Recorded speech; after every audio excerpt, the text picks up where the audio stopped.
Mon époque, ma radio.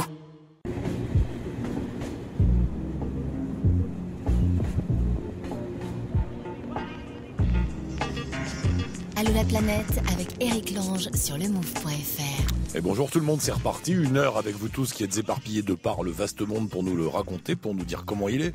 C'est un instant, Michel, le pilote de NASCAR. T'es en France, Michel ? Oui, bonjour Eric. Salut Michel. Je suis même à Paris. Ah d'accord, bon bouge pas, on met Jack White et on revient à toi dans un instant. Il a besoin de sous, Michel. Enfin, oui. Bon, on va expliquer tout ça dans un instant, à tout de suite. Sur lemove.fr. Nous sommes donc avec Michel, pilote de NASCAR. C'est le seul pilote de NASCAR français aux États-Unis.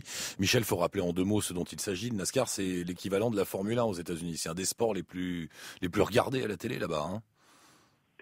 C'est le sport motorisé, le numéro 1 aux États-Unis, et c'est le 2e sport juste après le football américain, le football US, mais largement le basketball et le baseball. Non, les gens en Europe ne savent pas forcément. Non mais on connaît pas. Oui, c'est on a tous vu des images, des films. C'est comme de la Formule 1, mais les voitures ont une apparence normale entre guillemets. Voilà, exactement. C'est des voitures fermées, qui ressemblent plus à des voitures traditionnelles, puisque c'est des voitures qui étaient à la base des voitures quittées dans les années 50, et c'était les contrebandiers qui ont commencé à quitter leur voiture pour que les policiers n'arrivent pas à les rattraper pendant la contrebande d'alcool. Et de là, ils ont officieuse, ensuite officielle, et c'est devenu la NASCAR. Mais aujourd'hui, voilà, c'est un vrai championnat professionnel. On n'a pas de bouteille d'alcool dans les voitures, et c'est vraiment un championnat où il y a en moyenne 100 000 spectateurs par course, jusqu'à 250 000 à Daytona, pour des... Allô, pourquoi ça coupe comme ça de temps en temps ? Allô, t'es là, Michel ? Allô, oui, je suis là. Il y a des il y a des petites coupures de temps en temps, je sais pas pourquoi. Et Daytona, d'ailleurs, c'est la Mecque pour le NASCAR. C'est là qui se retrouvent tous. Daytona, c'est pendant les Speed Weeks, c'est le début de saison. Ça commence par les 24 heures de Daytona et ça se termine par le Daytona 500, qui est vraiment la course la plus importante du début de saison. C'est une immense fête. C'est plusieurs semaines de course automobile. Et là, on finit, par plus de 250 000 spectateurs. Et tout le monde, tous les pilotes automobiles aux États-Unis souhaitent participer à cette course qui est vraiment légendaire. Je sais plus si je t'ai demandé juste un mot sur toi. Comment t'en es arrivé à devenir le pilote français de NASCAR aux États-Unis ? C'est marrant quand même comme histoire. Disons que c'est vrai que ça paraît marrant. Ça paraissait surtout irréalisable il y a quelques années quand j'ai commencé à m'y intéresser, où ici on m'a dit que j'étais complètement fou de vouloir le faire, puisqu'il n'y avait aucun Français, encore moins d'Européens, et très peu de pilotes étrangers, voire pas du tout. Ensuite, il y a eu Juan Pablo Montoya qui est arrivé en NASCAR il y a une dizaine d'années. Et puis moi j'ai retrouvé dans la NASCAR ce que je cherchais dans le sport automobile, c'est-à-dire de la convivialité, le fait que le public puisse venir voir les voitures et rencontrer les pilotes à un moment du week-end, ce qui est vraiment pratiquement impossible aujourd'hui à faire en Formule 1 malheureusement. C'est on va dire une partie du show à l'américaine, de la convivialité. Mais dans ton histoire à toi, comment ça s'est passé ? C'est-à-dire qu'un matin, tu t'es réveillé, tu étais en France, tu t'es dit bon allez, je vais devenir pilote de NASCAR aux États-Unis ?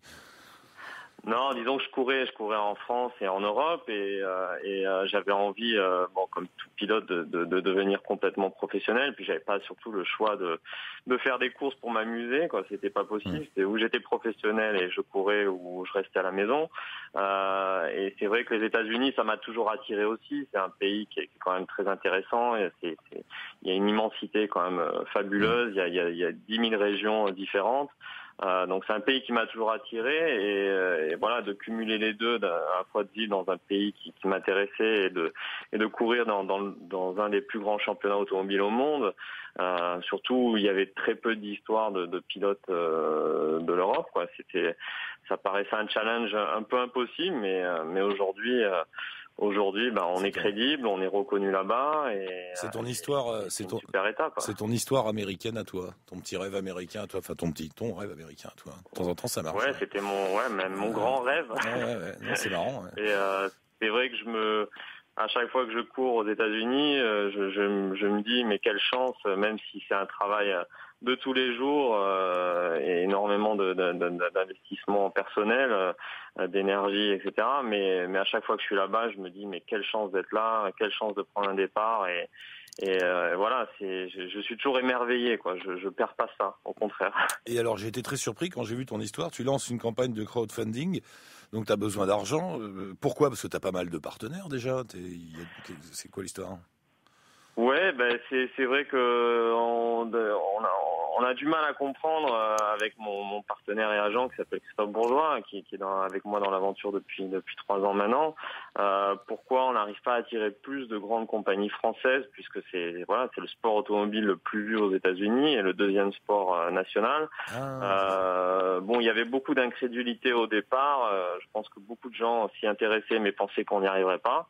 Et aujourd'hui, ils sont obligés de voir qu'on y arrive, puisqu'en plus l'année dernière, pour ma première fois à Daytona, on fait le meilleur temps des essais, ce qui avait jamais été fait par un pilote français et européen. Donc c'est vrai que c'était quelque chose d'assez incroyable. Et aujourd'hui, on a besoin de l'effort de tous, et c'est pour ça qu'on a lancé cette opération de crowdfunding, de financement participatif.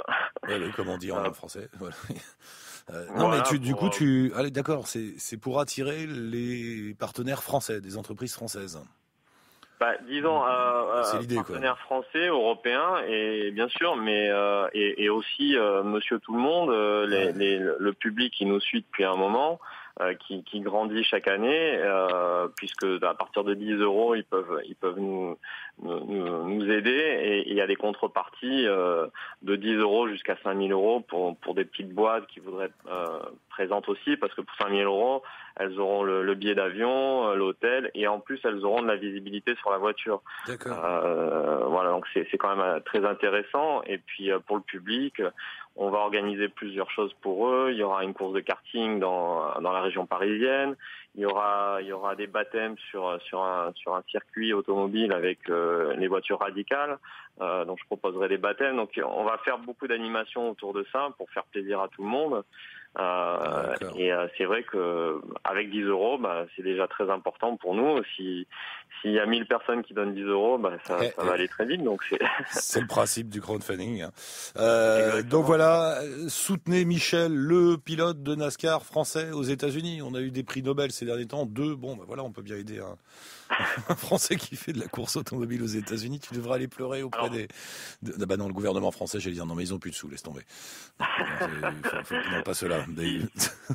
S'ils sont intéressés pour avoir plus de nouvelles, enfin pour plus d'infos, ça se passe sur sponsorize.me/NASCAR-Daytona, ou alors ils peuvent aller sur mon site michel-dizier.com. T'inquiète pas, tu sais, comme je dis à chaque fois, les auditeurs ont pas de post-it, donc t'inquiète pas, on met les liens sur notre page Facebook à nous et sur le move.fr. Une dernière chose, tu fais tout ça pour rencontrer Obama.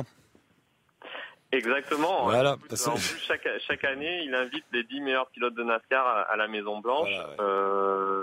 Donc c'est quand même incroyable d'avoir le président des États-Unis qui invite les meilleurs athlètes. Ça se passe aussi en France, mais pour le sport automobile un peu moins. Puis ça me ferait rire. Si je te voyais en photo avec Obama à la Maison Blanche, je serais content. Ça nous amuserait ici. Bon, allez, bonne chance Michel. Bonne route à toi.